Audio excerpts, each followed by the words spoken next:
नमस्कार मित्रांनो, आजच्या या सेशनमध्ये आपल्याला हडप्पा सभ्यता हा मुद्दा बघायचा आहे। हडप्पा सभ्यतेचे जे आपले सेशन्स आहेत ते आपण एकूण 3 भागांमध्ये करणार आहोत। या भागामध्ये आपल्याला हडप्पाचं बेसिक जो पार्ट आहे तो बघायचा आहे। पार्ट 2 मध्ये आपण हडप्पा सभ्यतेचे वैशिष्ट्य बघूयात आणि पार्ट 3 मध्ये आपल्याला हडप्पा सभ्यतेमधले जे काही महत्त्वपूर्ण शहर आहेत त्यांची महत्त्वाची माहिती बघायची आहे। तर असं आपण 3 पार्ट करूयात। आता या पहिल्या पार्ट मध्ये आपण इथे हा पिक्चर नीट बघू शकता। हा लोथल शहराचा पिक्चर आहे। कारण त्या लोथल शहराचं हे पिक्चर आहे। गुजरात राज्यामध्ये हे आहे। बेसिकली या लोथल या ठिकाणी हडप्पाच्या लोकांनी काय केलं होतं, इथे बघा तुम्हाला मागच्या साईडला इथे एक पाण्याचं सारखं हे दिसतंय, ही पूर्ण नदी आहे। त्यांनी काय केलं, याला आर्टिफिशियल डॉकयार्ड म्हणजे आर्टिफिशियल बंदर बनवलं। इथे बघा एक जहाज सुद्धा याच्यामध्ये आहे, ठीक आहे। मग त्यांना ज्यावेळेस माल उतरवायचा एखाद्या जहाजवरनं, ते जहाज इकडं आणतील, इथे पार्क करतील डॉकयार्ड, ठीक आहे, बंदर, त्याला इथं जहाज पार्क करतील आणि त्यांना पाहिजे तो माल ते इथून उतरवून खाली घेतील आणि पाहिजे तो माल चढवतील। हे जगातलं पहिलं आर्टिफिशियल मानवनिर्मित बंदर आहे, ठीक आहे। तर संपूर्ण प्राचीन मध्ययुगीनमध्ये अशा इमेजेसकडे तुम्हाला विशेष लक्ष द्यायचं आहे। तर आता आपण ॲक्च्युअल कंटेंटला सुरुवात करूयात। बघा, हडप्पा सभ्यता ही काळाच्या ओघात, ठीक आहे, काळाच्या ओघात ती किंवा तिचे रेफरन्सेस, तिचे उल्लेख हे नष्ट झाले होते। पहिल्यांदा चार्ल्स मेसन या व्यक्तीने 1826 मध्ये असा उल्लेख केला होता की भारतामध्ये अशी काहीतरी प्रचंड विकसित अशी सभ्यता होती, परंतु खूप काही तो जास्त सांगू शकलेला नव्हता। आणि त्यावेळेस तिला काही असं नाव, जसं आपण आज हडप्पा सभ्यता, सिंधू सभ्यता असं वेगवेगळे नावं जे आपण त्याला वापरतो तसं काही नव्हतं। त्यानं काय सांगितलं फक्त की काहीतरी विकसित सभ्यता या काळात इकडे अस्तित्वात होती। आणि त्याच्यानंतर साधारणतः 1921 मध्ये आजचा जो पाकिस्तानचा प्रदेश आहे, सिंध प्रांत म्हणजे आपल्या पंजाब आणि राजस्थानच्या साईडने पाकिस्तानचा जो भाग आहे, ठीक आहे, त्या भागामध्ये रेल्वेच्या साठी त्यांनी उत्खननाचं काम सुरू केलं होतं। आणि बऱ्याच वेळी त्यांना अशा भिंती लागायच्या, ठीक आहे, जमिनीमध्ये भिंती सापडायच्या, वेगवेगळ्या वस्तू सापडायच्या, पण त्यांना वाटलं की काही जुन्या काळातील मागच्या काही 5-50 वर्षाखालील त्या गोष्टी असतील, म्हणून ते सरळ सरळ त्याला नष्ट करत गेले। परंतु 1921 साली असं लक्षात आलं की यार हे काहीतरी वेगळं आहे। एक व्यक्ती, ठीक आहे, त्यांनी दयाराम साहनी यांनी काय केलं की त्या हडप्पा या ठिकाणाचं त्यांनी व्यवस्थित उत्खनन केलं आणि 1921 साली पहिल्यांदा हडप्पा या शहराचा शोध लागला आणि त्याच्यावरूनच या सभ्यतेला पहिल्यांदा हडप्पा संस्कृती किंवा हडप्पा सभ्यता, हडप्पन सिव्हिलायझेशन असं म्हटलं गेलं, ठीक आहे। तर नाव कशावरनं पडलं की पहिलं शहर ते सापडलेलं आहे, या पहिल्या शहराच्या नावावरनं त्याला हडप्पा हे नाव पडलं। आता ही एक कांस्ययुगीन संस्कृती आहे, ठीक आहे। कांस्ययुगीन म्हणजे ब्रॉन्झ एज सिव्हिलायझेशन, जिथं ब्रॉन्झचा वापर केला जायचा त्या काळातील ही संस्कृती आहे। आणि आता ही जी कांस्ययुगीन संस्कृती आहे त्या काळात हडप्पाच्या समकालीन ज्या ताम्रपाषाण संस्कृती आहेत, ज्या आपण पहिल्या सेशनमध्ये बघितलेल्या आहेत, त्या संस्कृतींपेक्षा हडप्पा सभ्यता ही कितीतरी विकसित होती। ज्या अर्थी ते स्वतःचं एक आर्टिफिशियल डॉकयार्ड बंदर बनवत आहेत, मानवनिर्मित बंदर बनवत आहेत, त्या अर्थी ते प्रचंड विकसित आहेत आणि कंटेम्पररी जागतिक समकालीन सभ्यतांपेक्षा ते खूप विकसित होते असं आपल्याला दिसतं। या शहरांचं ही संस्कृती जी आहे ती शहरांची संस्कृती आहे आणि अनेक शहरं या संस्कृतीचे आपल्याला असं दिसतं की सिंधू नदीच्या काठावर वसलेले आहेत, सिंधू नदीच्या खोऱ्यात वसलेले आहेत, ठीक आहे। सिंधू आणि तिच्या उपनद्या आहेत, त्या नद्यांच्या काठावर ही शहरं वसलेली होती आणि त्याच्यामुळे या सभ्यतेला सिंधू संस्कृती असं सुद्धा म्हटलं गेलं। मागे एक इतिहासकारांमध्ये असा एक वाद झाला होता, राजकीय वाद तो असा होता किंवा हडप्पा तर पाकिस्तान आहे, मग ती संस्कृती पाकिस्तानची का, त्याच्यामुळे त्याचं नाव चेंज करायचं। त्यावेळेस तिला काही ठिकाणी सरस्वती सभ्यता किंवा सरस्वती संस्कृती असं म्हटलं गेलं, ठीक आहे। सरस्वती सभ्यता किंवा सरस्वती संस्कृती, कारण सरस्वती आपल्या पौराणिक ग्रंथांमध्ये एक लुप्त झालेली नदी आहे आणि ती आपल्या धार्मिक आणि ह्या गोष्टींमध्ये तिला महत्त्व आहे, त्याच्यामुळे तिला सरस्वती सभ्यता म्हटलं गेलं. परंतु आता त्याला सर्वत्र इंडस व्हॅली सिव्हिलायझेशन म्हणजे सिंधू संस्कृती, इंडस व्हॅली सिव्हिलायझेशन असं त्याला म्हटलं जातं. आता ही जी संस्कृती आहे या संस्कृतीमधलं एक शहर आहे हे मेहरगड. ठीक आहे, हे मेहरगड आजच्या पाकिस्तानमध्ये, पाकिस्तानच्या नॉर्थ वेस्ट साईडला हे शहर आहे. आणि या शहराचं वैशिष्ट्य असं आहे की हे शहर नवाश्मयुगीन काळ, ठीक आहे, म्हणजे साधारणतः इसवी सन पूर्व 5-5,500 ते हडप्पा काळ म्हणजे इसवी सन पूर्व 1800 आणि त्याच्या नंतर सुद्धा हे शहर कंटिन्युअसली ऑक्युपेशनमध्ये होतं. म्हणजे इथे जवळपास हे 3 ते 4,000 वर्ष इथं कंटिन्युअसली वेगवेगळ्या स्टेजेसमध्ये सिव्हिलायझेशन संस्कृती लोक राहत होते, ती अस्तित्वात होती. आणि हे सर्वात महत्त्वाचं असं जुनं शहर आहे. इथे हडप्पाच्या पूर्वकालीन सुद्धा आहे, हडप्पाच्या कालीन सुद्धा आहे आणि हडप्पा जेव्हा तिचं डिक्लाइन झालं, ऱ्हास झाला, त्याच्यानंतरची सुद्धा सभ्यता या मेहरगड या ठिकाणी आढळते. तर ही जी सभ्यता आहे म्हणजे हडप्पाच्या ॲक्च्युअल हडप्पा सभ्यता जी आहे तिचा काळ हा इसवी सन पूर्व 2600 ते इसवी सन पूर्व 1800 असा अंदाजे घेतला जातो. ठीक आहे, तर ह्याच्या पूर्वीचा जो काळ आहे इसवी सन पूर्व 2600 तर हडप्पा पूर्व काळ आपण त्याला असं म्हणूयात. ठीक आहे, त्याच्याबद्दल डिटेल पुढे बघायचं आहे. तर या काळात या मेहरगड आणि अशी जी संस्कृती होती तिला टोगाओ संस्कृती आणि रावी किंवा हाकरा संस्कृती असं सुद्धा म्हटलं गेलं. ठीक आहे, काय टोगाओ संस्कृती किंवा रावी संस्कृती किंवा हाकरा संस्कृती असं त्याला म्हटलं गेलं, कारण ही शहरं त्या भागामध्ये अस्तित्वात होती. आता या ठिकाणी आपला पुढचा मुद्दा आहे तो म्हणजे या हडप्पा सभ्यतेचा विस्तार. हे किती मोठी ही सभ्यता होती, किती मोठ्या भागामध्ये ही पसरलेली होती तर बघूयात. बघा या मॅपवरून तुम्हाला असं दिसेल की हडप्पा सभ्यता इथं बघा एक शोरतुगाय म्हणून ठिकाण जे आजच्या अफगाणिस्तानमध्ये. तर असं आपण बघायला गेलं तर ही संस्कृती म्हणजे आत्ता जी नोंद आहे, ठीक आहे, त्या नोंद ह्याच्यानुसार ही संस्कृती इतक्या भागामध्ये वसलेली आहे. म्हणजे पाकिस्तान जवळपास पूर्ण पाकिस्तान, आपल्या इथलं काश्मीर असेल, दिल्ली हरियाणा पंजाब असेल, राजस्थान असेल, ठीक आहे, त्याच्यानंतर गुजरात असेल आणि महाराष्ट्रामधलं दायमाबाद, ठीक आहे, अहमदनगर डिस्ट्रिक्टमध्ये हे ठिकाण आहे. तर ह्या सगळ्या गोष्टी याच्यामध्ये येतात. हा जो एरिया आहे, ठीक आहे, हडप्पा सभ्यतेचा सिंधू संस्कृतीचा जो एरिया आहे त्याला आजचं अफगाणिस्तान, पाकिस्तान आणि भारतातील राजस्थान, गुजरात, पंजाब, हरियाणा, जम्मू काश्मीर आणि पश्चिमी उत्तर प्रदेशचा काही भाग, महाराष्ट्रामधला काही भाग, इतक्या मोठ्या प्रदेशावर ही संस्कृती पसरलेली होती. आता या संस्कृतीचं जेव्हा मॅच्युअर फेज होतं, विकसित फेज होतं, त्यावेळेस ही संस्कृती जवळपास 13 लाख स्क्वेअर किलोमीटर इतक्या प्रचंड एरियामध्ये होती. म्हणजे आजचा भारताचा एरिया हा जवळपास 32-33 लाख स्क्वेअर किलोमीटर आहे. तर भारताची जवळजवळ 40% एरिया, आजच्या भारताच्या 40% एरिया इतक्या मोठ्या भागांमध्ये ही संस्कृती इथं आपल्याला दिसते. मग या संस्कृतीच्या सीमा कोणकोणत्या आहेत बघा. पूर्व सीमा आहे ही आलमगीरपूर, ठीक आहे, पूर्व सीमा. दक्षिण सीमा आहे दायमाबाद. काही काळापूर्वी इथे एक भगतराव म्हणून एक ठिकाण होतं, ठीक आहे, जे आजच्या सुरतच्या थोडं वरच्या साईडला आहे, ठीक आहे, गल्फ ऑफ खंबातकडे. तर तिथं भगतराव नावाचं एक ठिकाण होतं, ती दक्षिण सीमा मानली जाते. परंतु आता दायमाबाद ही दक्षिण सीमा मानली जाते. पश्चिम सीमा काय आहे तर हे बघा इथे एक सुतका जेंदोर म्हणून हे एक ठिकाण आहे. ते सुतका जेंदोर याची पश्चिम सीमा आहे. आणि उत्तरेकडे मांडा, ठीक आहे, ही ठिकाण याची उत्तर सीमा मानली जाते. शोरतुगाय हे ठिकाण आपण याच्यातनं घेतोय कारण अफगाणिस्तानातल्या या शोरतुगायपासून हे हडप्पा संस्कृतीचे लोक इंद्रनीळ किंवा लॅपिस लॅजुली नावाचा दगड, मौल्यवान दगड ते आयात करायचे. त्याचा आपल्याला पुढे भाग येणार आहे.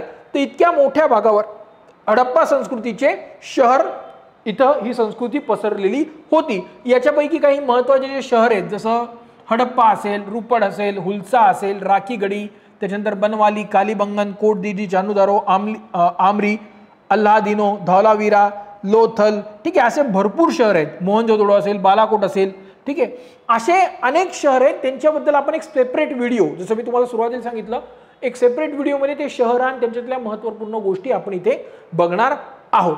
तर हा होता याचा भौगोलिक विस्तार. आता ही जी संस्कृती आहे, या संस्कृतीचं अस्तित्व असं काही अचानक आले लोक आणि संस्कृती स्थापन केली असं झालेलं आहे का? नाही. तर ही संस्कृती ही टप्प्याटप्प्याने विकसित झालेली आहे. स्थानिक लोकांच्या माध्यमातून ही संस्कृती विकसित झाली आहे आणि मग ते विकासाचे टप्पे आपण इथं बघू शकतो. बघा, हडप्पा संस्कृतीच्या काळाबाबत वेगवेगळ्या इतिहासकारांमध्ये वेगवेगळं मत आहे. एक्झॅक्ट इथं कोणीही सांगू शकत नाही, कारण त्या काळातले लिखित पुरावे आपल्याकडे उपलब्ध नाहीयेत. जे लिखित पुरावे आहेत ते चित्रलिपीमध्ये आहेत, ते खूप मर्यादित आहेत आणि त्यांचा अर्थ आपल्याला अजून कळालेला नाहीये. त्याच्यामुळे ह्यांच्यामध्ये एकमत कुठेच आढळत नाही. जसं आपल्या स्टेट बोर्डमध्ये सांगितलंय की हडप्पा संस्कृती मॅच्युअर जो फेज आहे विकसित हडप्पा सभ्यतेचा, तो 2550 ते 1750 वगैरे होता. काही ठिकाणी जनरली ऍक्सेप्टेड आहे की 2600 ते 1800 असा आहे. ठीक आहे, तर वेगवेगळा काळ असू शकतो. आपण इथे अंदाजे आणि तुम्हाला समजण्यासाठी घेतलेला आहे. तर पहिला काळ कोणता आहे? तर इसवी सन पूर्व 5500 ते इसवी सन पूर्व 3500 हा जो काळ आहे तो हडप्पा पूर्व काळ, म्हणजे अजून हडप्पा सभ्यतेचा विकास झालेला नाहीये. इथले स्थानिक लोक इथं फक्त राहत आहेत आणि हळूहळू त्यांचं शेती असेल किंवा वेगवेगळ्या गोष्टी ते शिकतायत आणि ते स्थायिक होत आहेत. हा तो काळ होता. या काळातल्या माणसाचं मुख्य व्यवसाय शेती होता आणि इथं स्थायिक जीवनाची सुरुवात झाली असं दिसतं. कोणता काळ आहे? हडप्पा पूर्व काळ. त्याच्यानंतर दुसरा काळ आहे इसवी सन पूर्व 3500 ते इसवी सन पूर्व 2600 किंवा त्याला तुम्ही 2550 पण म्हणू शकता. एक्झॅक्ट कुठं नाहीये, 5-50 वर्ष मागे पुढे होऊ शकतं. तर दुसरा भाग कोणता आहे? तर प्रारंभिकी हडप्पा सभ्यता, म्हणजे आता हडप्पा सभ्यतेचा जे आपल्याला पुढे वैशिष्ट्य बघायचे आहेत, ज्याबद्दल ही हडप्पा सभ्यता मांडली जाते, ओळखली जाते, ते सगळे फीचर्स या पुढच्या भागामध्ये डेव्हलप होणार आहेत. ते आता हळूहळू या भागामध्ये हडप्पा सभ्यतेचा प्रारंभिकी काळामध्ये त्यांचा विकास व्हायला सुरुवात झालेली आहे. सगळे मॅच्युअर होतील तेव्हा पुढचा भाग येईल. तर या काळामध्ये गावं आणि लहान शहरांचा विकास झाला. ठीक आहे, आता हे आपण कशावरून म्हणू शकतो? तर हडप्पा सभ्यतेतल्या वेगवेगळ्या शहरांचं ज्यावेळेस उत्खनन करण्यात आलं, त्यांना असं लक्षात आलं की आपण डीप जितकं खाली खाली उत्खनन करत जाऊ, आपल्याला शहरांच्या विकासाचे विविध टप्पे दिसतात. की बाबा एक शहर आहे, एखाद्या पुरामुळे किंवा भूकंपामुळे ते नष्ट झालं, त्याच्यावर लोकांनी परत शहर बांधलं, किंवा नदीतला गाळ त्याच्यावर साचत गेला, परत त्याच्यावर त्यांनी शहर बांधलं. तर असे विकासाचे 5-6 टप्पे काही ठिकाणी दिसून आलेले आहेत. त्याच्यावरून आपण एक कन्क्लुजन बांधू शकतो की हे काही ओव्हर द नाईट निर्माण झालेली सभ्यता ऑब्व्हियसली नसू शकते आणि त्याच्यामुळे हिचा विकास हा लहान लहान टप्प्यांमध्ये झालेला आहे. तर हा जो मेन टप्पा आहे तो प्रारंभिकी हडप्पा सभ्यतेचा टप्पा. आता पुढचा जो भाग आहे इसवी सन पूर्व 2600 ते इसवी सन पूर्व 1800, याला तुम्हाला वाटत असेल तर 2550 घ्या, ठीक आहे, आणि 1750 इसवी सन पूर्व ऑब्व्हियसली. ठीक आहे, दोन्ही चालतं, पण एक जनरली ऍक्सेप्टेड हे 2600 ते 1800 हा भाग आहे. तर हा जो काळ आहे तो हडप्पा सभ्यतेचा विकसित काळ होता, mature phase of the Harappan civilisation. या काळामध्ये आपण शहरांमध्ये गटारांची व्यवस्था होती, शहरांचं ग्रिड पॅटर्नमध्ये रचना होती, वेगवेगळे अलंकार, वेगवेगळे विज्ञान तंत्रज्ञान, त्यांचं जे काही असेल ते सगळं ह्या काळामध्ये ते एकदम पीक लेवलला पोहोचलं, सर्वोच्च पातळीवर ते विकास पोहोचला. आणि हा विकसित आणि परिपक्व मॅच्युअर फेज हडप्पा सभ्यतेचा होता. ह्याच काळामध्ये ही मोठी शहरं निर्माण झाली. हडप्पा असेल, मोहनजोदडो असेल, लोथल असेल, राखीगडी असेल, ही काही महत्त्वाची शहरं आहेत. इतर पण शहरं खूप मोठमोठी तिची आहे. राखीगडी ही हडप्पा सभ्यतेची भारतातील आणि जसं जसं उत्खनन होत आहे ती संपूर्ण हडप्पा सभ्यतेतील सर्वात मोठं शहर आहे. दिल्लीजवळ हरियाणात ते राखीगडी हे शहर आहे. त्याचं आणखी एक महत्त्व आहे ते पुढे सांगतो. त्याच्यानंतर इसवी सन पूर्व 1800 पासून पुढचा जो भाग आहे, ठीक आहे, या काळामध्ये हळूहळू हडप्पा सभ्यतेचा ऱ्हास होऊ लागला आणि या काळाला हा जो काळ आहे हा उत्तर हडप्पा संस्कृतीचा काळ आहे. म्हणजे आता इथं जे मेन फीचर्स आहेत त्यांचं हळूहळू डिक्लाइन होत आहे, ऱ्हास होत आहे आणि सभ्यतेमधले जे वैशिष्ट्य आहेत ते आता कोलमडून पडत आहेत. ठीक आहे, तो हा काळ होता. या काळामध्ये हडप्पा सभ्यतेचा ऱ्हास झाला. आता हडप्पा सभ्यतेचा जो काळ आहे त्याच्याबद्दल वेगवेगळी जी मतं आहेत त्याच्यामध्ये कार्बन डेटिंग पद्धतीनुसार, ठीक आहे, कार्बन डेटिंग म्हणजे एका प्रत्येक पदार्थामध्ये कार्बनचं प्रमाण असतं आणि त्याचं डिक्लाइन होण्याचं जे प्रमाण असतं, कमी होण्याचं हाफ लाईफ पिरियड जसं आपण म्हणतो, तसं त्या आधारे एक कार्बन डेटिंगची पद्धत असते. त्याला C14 असं पण म्हटलं जातं. काय?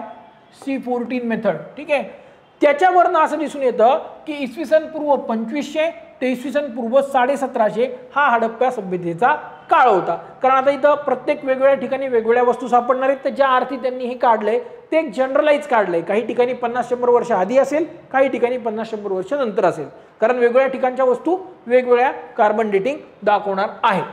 तर ही जी कार्बन डेटिंगची पद्धत आहे, ठीक आहे, एखाद्या वस्तूचं हाफ लाईफ पिरियडच्या मदतीने त्याचा काळ शोधणे, ही जी पद्धत आहे ही बिलार्ड फ्रँक लिबी या व्यक्तीने शोधून काढली आणि त्याच्यासाठी त्याला 1960 साली नोबेल पारितोषिक देण्यात आलेलं होतं. हे काही याच्यावर प्रश्न येणं अपेक्षित नाही, पण आता आपल्या संबंधित आलं त्याच्यामुळे हे माहीत पाहिजे. हडप्पा सभ्यतेची सर्व वैशिष्ट्य जे आपल्याला पुढे स्पेशल एक सेशन आपला पार्ट 2 जो आहे त्याच्यामध्ये बघायचे आहेत, ते सगळे वैशिष्ट्य हे विकसित हडप्पा संस्कृतीच्या काळातले आहेत. ठीक आहे, ते हळूहळू डेव्हलप झाले आणि इसवी सन पूर्व 2600 ते इसवी सन पूर्व 2800 या काळात त्यांचा सर्वोच्च विकास हा झालेला होता. ते लोकांना वापरात त्या गोष्टी होत्या. विकसित हडप्पा संस्कृतीचा काळ आपण मानताना हा 2600 ते 1800 असा मानणार आहोत. स्टेट बोर्डमध्ये 1750 ते 1750 दिलंय, काही ठिकाणी 2600 दिलंय, काही ठिकाणी 2700 दिलंय किंवा काही ठिकाणी 2500 ते 1800 असंही दिलंय. पण जनरली मानताना 2600-1800 असं करायचं. याच्यावर तुम्हाला प्रश्न येणार नाही, कारण ही गोष्ट कुठेच एक्झॅक्ट नाहीये. ठीक आहे, एक्झॅक्ट सांगता येत नसेल तर आयोगानं त्याच्यावर प्रश्न विचारणे अपेक्षित नाही, कारण आपली ही MCQ फॉर्मॅटची परीक्षा ही असते आणि त्याच्यामुळे याच्यावर काही प्रश्न येणं अपेक्षित नाही. पुढचा भाग आहे की आता ही संस्कृती, हडप्पा संस्कृती, हिचा उगम कसा झाला, ठीक आहे, याची स्थापना कोणी केली याच्याविषयी इतिहासकारांमध्ये एकमत नाहीये, याच्याविषयी अजूनही माहिती उपलब्ध नाहीये. आता काही इतिहासकार असं म्हणतात की ऋग्वेदामध्ये एक उल्लेख आलाय हरियुपिया. ठीक आहे, हे नाव लक्षात ठेवायचं. हे हरियुपिया हे नाव मे बी हडप्पासाठीच वापरलं गेलं असेल आणि त्याच्यातनं आपल्या लक्षात येतं की हे शहर हडप्पा ऋग्वेदाच्या त्या काळात सुद्धा तिथं काहीतरी अस्तित्वात असेल किंवा त्या लोकांना त्याची माहिती काही प्रमाणात का असेल असू शकते आणि त्याच्यामुळेच हा उल्लेख आलेला आहे. आता हडप्पा सभ्यताचा जो पूर्व काळ आहे, ठीक आहे, म्हणजे जे आपण बघतो हडप्पा मॅच्युअर फेजच्या संपूर्ण अगोदरचा काळ, मग प्रारंभिक काळ आणि हडप्पा पूर्व काळ, हा सगळा काळ इसवी सन पूर्व 5500 ते इसवी सन पूर्व 2600 हा जो सगळा काळ आहे, या काळातले काही महत्त्वाचे ठिकाणं की जिथे आपल्याला ह्या काळाचे पुरावे उत्खननामध्ये आढळलेले आहेत. तर पंजाबमध्ये बघा जलीलपूर नावाचं एक ठिकाण आहे आणि सराई खोला नावाचं ठिकाण आहे आणि पाकिस्तानच्या पंजाबमध्ये हडप्पा आहे. ठीक आहे, राजस्थान इथे कालीबंगा म्हणून ठिकाण आहे, हरियाणा इथे बनवाली म्हणून ठिकाण आहे, बलुचिस्तान पाकिस्तानमध्ये मेहरगड, दाम बसादत आणि पेरियानो गुंडई, ठीक आहे, सिंध प्रांत पाकिस्तानात आहेत, आमरी आणि कोटदीजी हे दोन प्रमुख ठिकाण आहे. अफगाणिस्तानमध्ये मुंडीगक आणि राणा गुंडाई असे वेगवेगळे ठिकाणं आहेत जिथे आपल्याला हडप्पा सभ्यता, विकसित हडप्पा सभ्यतेच्या पूर्व काळातले पुरावे इथे आढळतात. त्या अर्थी इथे यांची सुरुवात काही प्रमाणात झाली असेल असं आपल्याला म्हणता येतं. आता या काळातल्या हडप्पा पूर्व काळातलं किंवा कोणत्याही सोसायटीबद्दल ज्यावेळेस आपण विचार करतो, आपण म्हणतो शेतकऱ्यांना आपण जगाचा पोशिंदा म्हणतो. ठीक आहे, शेतकऱ्यांना पिकवलं नाही तर कोणी खाणार काय, हा बेसिक प्रश्न आहे. म्हणजे आपण ज्या काही वेगवेगळे व्यवसाय करतो, कोणी एखादी कंपनी चालवत असेल, कोणी एखादं दुकान चालवत असेल, कोणी काही करत असेल, या गोष्टी कधी शक्य होतात अशा वेळी शक्य होता ज्यावेळी तुमच्याकडे ॲडिशनल आउटपुट हा शेतीमध्ये असेल. ॲडिशनल आउटपुट म्हणजे काय, समजा मी शेती करतोय आणि मला माझ्या कुटुंबाला ज्या खायला प्यायला ज्या गोष्टी लागणार आहेत, गहू ज्वारी जे काय मला लागणार आहे, त्याच्यापेक्षा अधिकचं ॲडिशनल प्रोडक्शन ज्यावेळेस मी करू शकतो, सरप्लस प्रोडक्शन मी ज्यावेळेस करू शकतो, त्याच वेळी इतर लोक काय करू शकतात, त्यांचं काम करू शकतात. कारण मी दुकानावर बसलो तर मी शेती कसं करायला जाऊन, किंवा मी एखादी कंपनी चालवली तर मी दुकानावर कसं शेती कसे करायला जाऊन, तर कोणीतरी तिसरा व्यक्ती माझ्यासाठी पिकवत असेल त्याच वेळेस मी इतर कामं करू शकतो. आणि त्याच्यामुळे शेतकऱ्याला जगाचा पोशिंदा मानतात. ती व्यवस्था आपल्या इथे दिसते की या काळामध्ये शेती ही पूर्णपणे विकसित झालेली होती.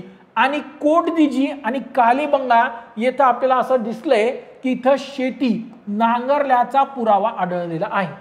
ठीक आहे, शेती नांगरल्याचा पुरावा आढळलेला आहे. आता इथे बघा, हा जो पिक्चर आहे हा या नांगराचा पुरावा आहे. ठीक आहे, त्या प्रकारचा शेप, कारण आपला बघा आजही नांगर आपण ह्याच पद्धतीने वापरतो, फक्त आपला हा भाग कसा थोडासा स्ट्रेट असतो आणि हा असा सरळ असतो.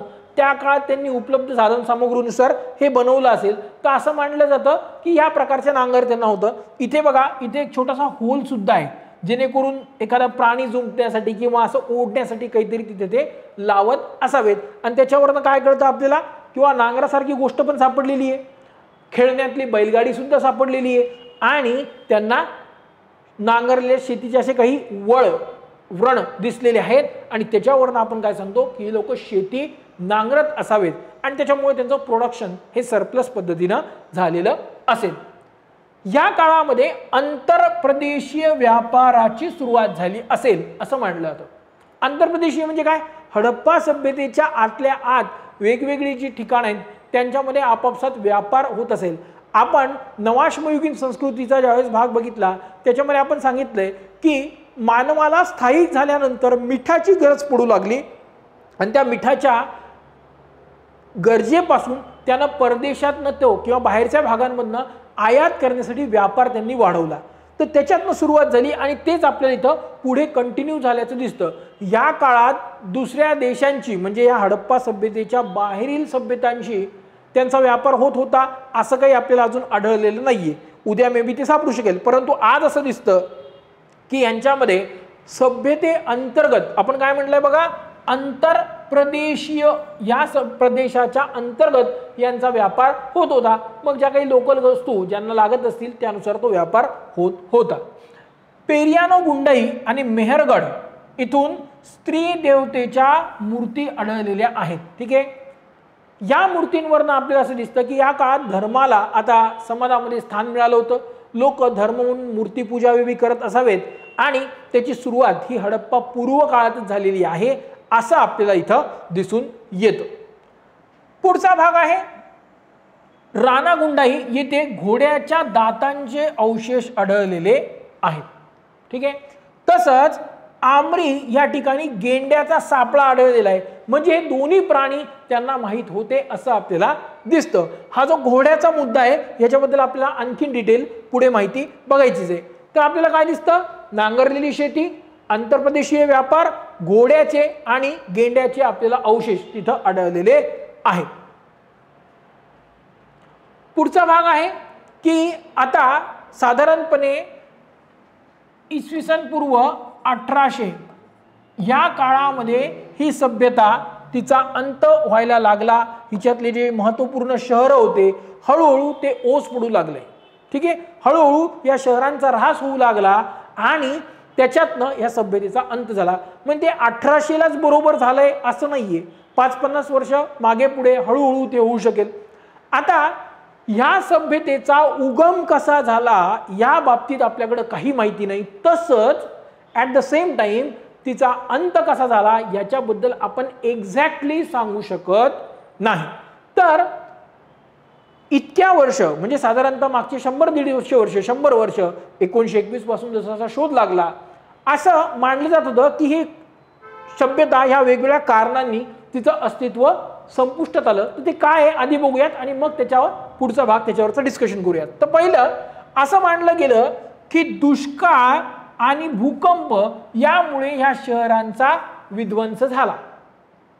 जर आपण हे खरं मानलं तर मुद्दा असा येतो की संपूर्ण 13 लाख स्क्वेअर किलोमीटर मध्ये एकदाच भूकंप आला असं दिसत नाही, किंवा संपूर्ण ठिकाणी पूर एकदाच आले असंही काही दिसलं नाही. बरं, समजा तसं काही असलं असेल तर हे पुन्हा निर्माण करू शकले असते, आहे त्याच्यावरच, कारण ह्याच्या अगोदर त्यांनी 4-5 टप्प्यांमध्ये शहरांचा विकास केलेला होता, तर ते इथेही करू शकले असते. मग त्यांनी तो का केला नाही या प्रश्नाचं उत्तर मिळत नाही. त्याच्यामुळे हा उत्तर काही मान्य होत नाही की याच्यामुळे अंत झाला असेल. दुसरा आहे की सिंधू नदीने पात्र बदलले असावे. तर सेम रिझन की पात्र बदललं तर जिकडं बदललंय तिकडं तुम्ही व्यवस्था आणू शकता. बरं, सिंधू नदीने पात्र बदललं पण तिच्या उपनद्या त्या जागेवर असतील का? असं तर होणार नाही, सगळ्यांनी एकसोबतच पात्र बदललेत, ठीक आहे, आणि संपूर्ण स्ट्रेच बदललं असंही होऊ शकत नाही. त्याच्यामुळे मग त्यांनी तिकडं का केलं नाही याचं उत्तर मिळत नाही.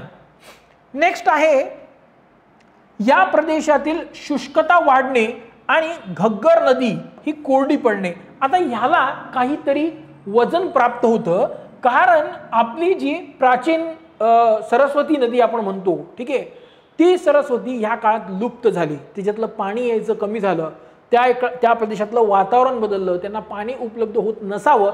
मे बी ह्याच्यापैकी ह्या 3 पैकी ही थोडी ऍक्सेप्टेबल दिसतीये, म्हणून हे एक कारण असू शकतं. पुढचीच एक याच्यामध्ये मुद्दा मांडला गेला की बाबा ही आर्यांच्या हल्ल्यामुळे ही संस्कृती नष्ट पावली, ठीक आहे. आता असं म्हटलं गेलं की साधारणतः इसवी सन पूर्व 1500 या काळात आर्य वायव्य भारताकडून भारतामध्ये प्रवेश त्यांनी केलं आणि इथल्या स्थायिक लोकांना त्यांनी हरवलं.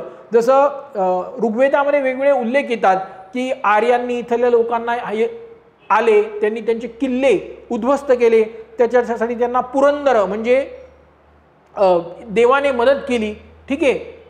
तर ह्या उल्लेखांमुळे असं मानलं किंवा आर्यांनी ते नष्ट केलं. तसंच स्थानिक लोकांना दास आणि दास्यू असं बनवलं, असे उल्लेख येतात. त्याच्यामुळे काय म्हटलं नाही आर्यांनी नष्ट केलेली आहे. तर तसं नाहीये, ही सभ्यता इसवी सन पूर्व 1800च्या आसपास डिक्लाइन झाली आणि आर्य आले जरी असेल तरी ते इसवी सन पूर्व 1500ला आले, मध्ये 300 वर्षांचा गॅप आहे. त्याच्यामुळं हे काही शक्य नाहीये.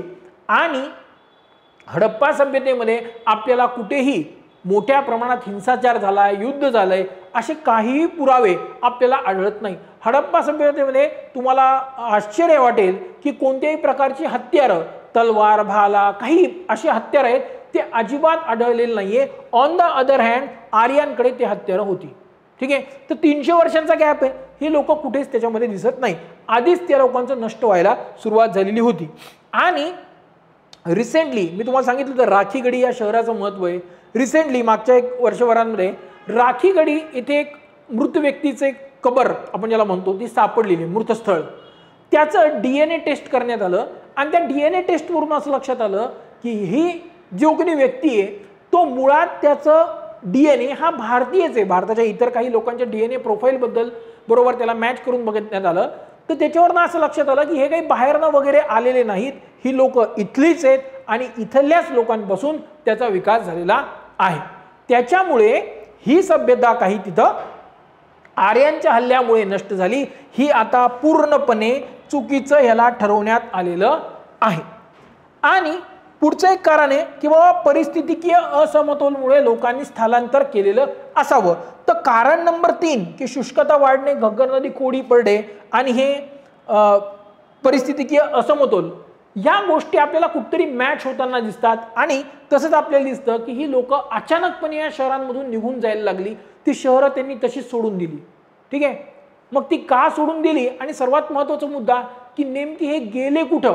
समजा तिथून निघाले असते तर गंगेच्या मैदानी प्रदेशात आले होते, तिथं तर पाणी होतं, ठीक आहे. तर ही लोक गेले कुठं, त्यांनी स्थान कुठं बनवलं आपलं, किंवा जिथं कुठं गेले असतील तिथं अशी शहरं त्यांनी का बनवले नाही, ही सगळी प्रश्न निरुत्तर आहेत. याच्याबाबत आपल्याकडे कोणतेही उत्तर नाही आहेत. आणि त्याच्यामुळे हडप्पा सभ्यतेचा उगम कसा झाला तर आपण अंदाजे सांगू शकतो की उगम टप्प्याटप्प्याने आणि स्थानिक लोकांच्या विकासातनं झाला, हे अंदाजे.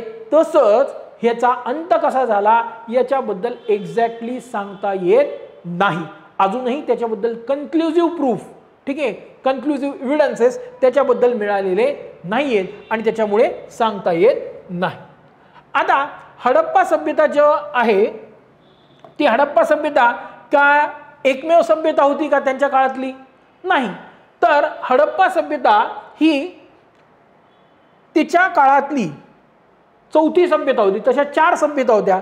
इतर 3 कोणत्या आहेत तर बघा, मेसोपोटेमिया संस्कृती आहे, इथे बघा हे मेसोपोटेमिया, ठीक आहे. ती टिग्रिस आणि युफ्रेटिस नदीच्या काठी वसलेली आहे. जसं हडप्पा सभ्यता सिंधू नदीच्या काठी वसलेली आहे, तशी ही कोणत्या नदीच्या काठी? टिग्रिस आणि युफ्रेटिस, ठीक आहे. इजिप्तची जी सभ्यता आहे ती नाईल नदीच्या काठी वसलेली आहे, इथे बघा इजिप्त, ठीक आहे. नाईल नदी आहे या भागांमध्ये, तिच्या काठी वसलेली आहे. आणि चीनमध्ये हो हँग हो ही सभ्यता आहे. तर तुम्हाला इथे दिसेल बघा या ठिकाणी ही हो हँग होच्या इथं ही चीनची सभ्यता आहे आणि हडप्पा सभ्यता. तर ह्या सभ्यतांपैकी हडप्पा सभ्यता ही सर्वात विकसित, प्रचंड विकसित, ह्यांच्यापेक्षा कितीतरी जास्त होती. आणि विशेष म्हणजे हडप्पा सभ्यतेचा या सगळ्यांसोबत म्हणजे नोंद हे तर आहे की मेसोपोटेमिया आणि इजिप्त बरोबर त्यांचा व्यापार होत होता, हे कन्फर्म आहे. चीन बद्दल अजून जास्त माहिती नाहीये. पण ह्या 2 सभ्यतांपेक्षा हडप्पा सभ्यता भौतिक बाबतीत, मग शहरांचा विकास असेल, वेगवेगळ्या वस्तू असतील, कलाकारी असेल, ठीक आहे, राहणीमान असेल, या प्रत्येक गोष्टीच्या बाबतीत प्रचंड विकसित हडप्पा सभ्यता होती, ज्या ह्या सभ्यता आपल्याला दिसत नाही. आणि त्यांच्यामध्ये कॉन्टॅक्ट होता, व्यापारी संबंध होते, हे आपल्याला वैशिष्ट्यांमध्ये बघायचेच आहे. तर ही हडप्पा सभ्यता अशा प्रकारे हिचा उगम झाला आणि ऱ्हास झाला. तर याच्याबद्दलच्या मेन ज्या फॅक्ट्स आपल्याला परीक्षेमध्ये लागतात त्यामध्ये आपल्याला हडप्पा सभ्यतेची वैशिष्ट्य बघायची, त्याच्यामध्ये येतील. आणि हडप्पा सभ्यतेतील महत्त्वपूर्ण शहर आहेत त्या भागामध्ये येईल. तर पुढच्या 2 भागांमध्ये या गोष्टी आपण बघूयात. धन्यवाद. तुम्हाला जर काही प्रॉब्लेम येतच असेल तर आपला व्हॉट्सॲप नंबर आहे, तुम्ही याच्यावर मेसेज करू शकता किंवा टेलिग्राम चॅनलवर आपले तिथेही मेसेज करू शकता किंवा आपल्या ॲपमध्ये चॅटचं ऑप्शन असतं, तिथे सुद्धा तुम्ही आपल्याला मेसेज करू शकता, जेणेकरून तुमचे काही प्रश्न असतील तर ते आपल्याला इथे सोडवता येतील. धन्यवाद.